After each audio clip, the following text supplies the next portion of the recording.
हरे कृष्णा। आप सभी को सफला एकादशी की हार्दिक शुभकामनाएं।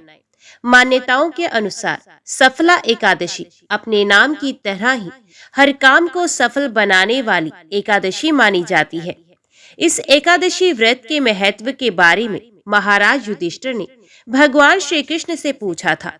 तब भगवान श्री कृष्ण द्वारा बताए गए महात्म्य के अनुसार धर्मराज युधिष्ठिर ने भी इस व्रत का पालन किया था। सफला एकादशी व्रत का महत्व इतना अधिक है कि अधिक से अधिक दक्षिणा पाने वाले यज्ञ से भी भगवान श्री हरि इतना प्रसन्न नहीं होते जितना इस एकादशी व्रत पर उपवास करने से हो जाते हैं। सफला एकादशी के देवता श्री नारायण भगवान हैं। जिस प्रकार नागों में शेषनाग, पक्षियों में गरुड़, सभी ग्रहों में चंद्रमा, यज्ञों में अश्वमेघ और देवताओं में भगवान श्री हरि विष्णु सर्वश्रेष्ठ हैं, उसी तरह सभी व्रतों में एकादशी का व्रत सर्वश्रेष्ठ माना गया है। जो मनुष्य सफला एकादशी का व्रत करते हैं, नियमों का पालन करते हैं, वे भगवान श्री हरि विष्णु जी को अत्यंत प्रिय हो जाते हैं। इसलिए अत्यंत भक्ति और श्रद्धा से युक्त होकर विधि विधान के अनुसार एकादशी का व्रत रखना चाहिए। अब आपको बताते हैं, साल 2024 में सफला एकादशी का व्रत कब रखा जाएगा, व्रत कब खोला जाएगा। इस बार एकादशी तिथि प्रारंभ होगी 25 दिसंबर दिन बुधवार को रात 10:30 बजे से। एकादशी तिथि समाप्त होगी मध्य रात्रि 26 दिसंबर गुरुवार को 12:44 पर। इस बार गुरुवार के दिन एकादशी सूर्य उदय से पहले से लेकर मध्य रात्रि तक विद्यमान रहेगी। इसलिए इस बार केवल 26 दिसंबर गुरुवार को ही सफला एकादशी का व्रत रखा जाएगा।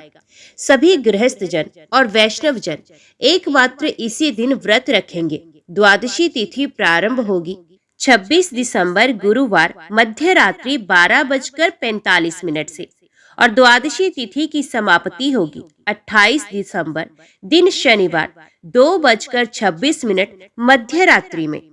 इस बार हरिवासर का समय समाप्त होगा 27 दिसंबर 2024 दिन शुक्रवार सुबह 6:15 पर। जब तक हरिवासर का समय रहता है तब तक व्रत नहीं खोला जाता और एकादशी का व्रत हमेशा शुभ मुहूर्त में खोलने पर ही व्रत का पूर्ण फल प्राप्त होता है।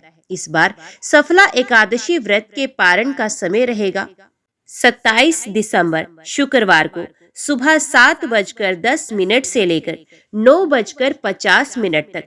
जो लोग किसी भी कारण इस शुभ समय में अगर व्रत ना खोल पाए तो दोपहर 1 बजे से 3 बजे के बीच में भी व्रत खोल सकते हैं। ये थी सफला एकादशी व्रत की जानकारी। अभी श्रवण कीजिए सफला एकादशी की व्रत कथा। युधिष्ठिर ने भगवान श्री कृष्ण से कहा, स्वामी, पौष मास के कृष्ण पक्ष में जो एकादशी होती है उसका क्या नाम है, उसकी क्या विधि है तथा उसमें किस देवता की पूजा की जाती है, ये बताइए। भगवान श्री कृष्ण ने कहा, राजेंद्र, बताता हूँ, सुनो। बड़ी बड़ी दक्षिणा वाले यज्ञों से भी मुझे उतना संतोष नहीं होता जितना एकादशी व्रत के अनुष्ठान से होता है। इसलिए सर्वथा प्रयत्न करके एकादशी का व्रत करना चाहिए। पौष मास के कृष्ण पक्ष में सफला नाम की एकादशी होती है। उस दिन पूर्वोक्त विधान से ही विधि पूर्वक भगवान नारायण की पूजा करनी चाहिए। एकादशी कल्याण करने वाली है, अतः इसका व्रत अवश्य करना उचित है। जैसे नागों में शेषनाग, पक्षियों में गरुड़, देवताओं में भगवान श्री हरि विष्णु तथा मनुष्यों में ब्राह्मण श्रेष्ठ है, उसी प्रकार संपूर्ण व्रतों में एकादशी तिथि सर्वश्रेष्ठ है। राजन, सफला एकादशी को नाम मंत्रों का उच्चारण करके फलों के द्वारा श्री हरि का पूजन करें। नारियल के फल, सुपारी, बिजोरा नींबू, जमीरा नींबू, अनार, सुंदर आंवला, लौंग, बेर तथा विशेषत आम के फलों से देव देवेश्वर श्री हरि की पूजा करनी चाहिए। इसी प्रकार धूप दीप से भी भगवान की अर्चना करें। सफला एकादशी को विशेष रूप से दीप दान करने का विधान है। रात को वैष्णव पुरुषों के साथ जागरण करना चाहिए। जागरण करने वाले को जिस फल की प्राप्ति होती है वे हजारों वर्ष तपस्या करने से भी नहीं मिलता।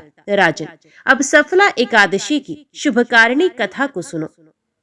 चंपावती नाम से विख्यात एक पुरी है जो कभी राजा माहिष्मत की राजधानी थी। राजऋषि माहिष्मत के 5 पुत्र थे।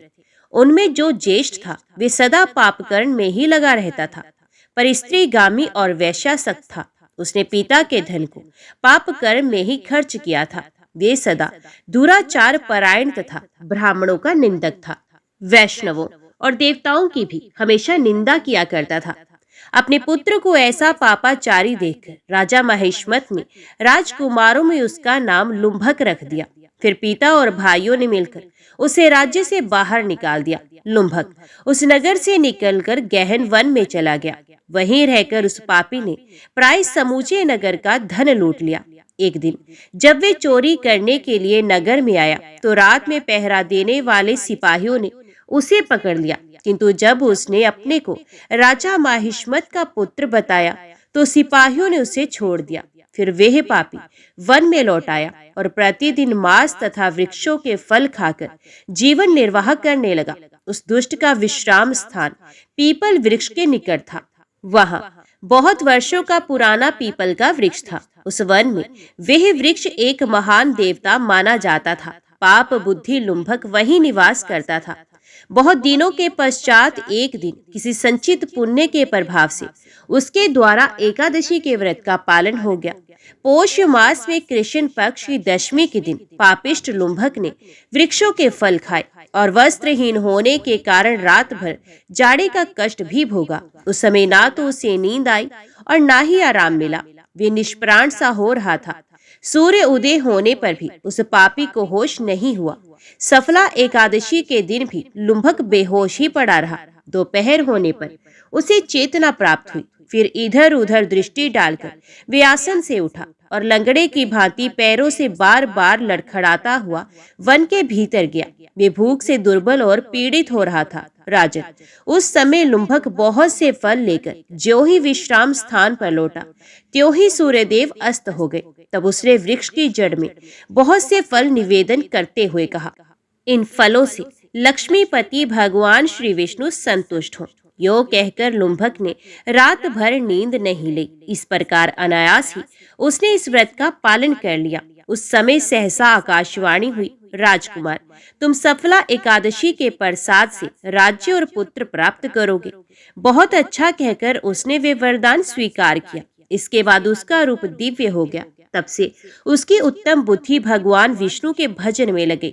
दिव्याभूषणों की शोभा से संपन्न होकर उसने अकंटक राज्य प्राप्त किया और 15 वर्षों तक भी उसका संचालन करता रहा। उस समय भगवान श्री कृष्ण की कृपा से उसके मनोज्ञ नामक पुत्र उत्पन्न हुआ। जब वे थोड़ा बड़ा हुआ तब लुम्भक ने तुरंत ही राज्य की ममता छोड़कर उसे पुत्र को सौंप दिया और वे भगवान श्री कृष्ण के समीप चला गया, जहां जाकर मनुष्य कभी शोक में नहीं पड़ता। राजन, इस प्रकार जो सफला एकादशी का उत्तम व्रत करता है वे इस लोक में सुख भोगकर मरने के पश्चात मोक्ष को प्राप्त होता है। संसार में वे मनुष्य धन्य है जो सफला एकादशी के व्रत में लगे रहते हैं। उन्हीं का जन्म सफल है। महाराज, इसकी महिमा को पढ़ने, सुनने तथा उसके अनुसार आचरण करने से मनुष्य राजस्व यज्ञ का फल पाता है।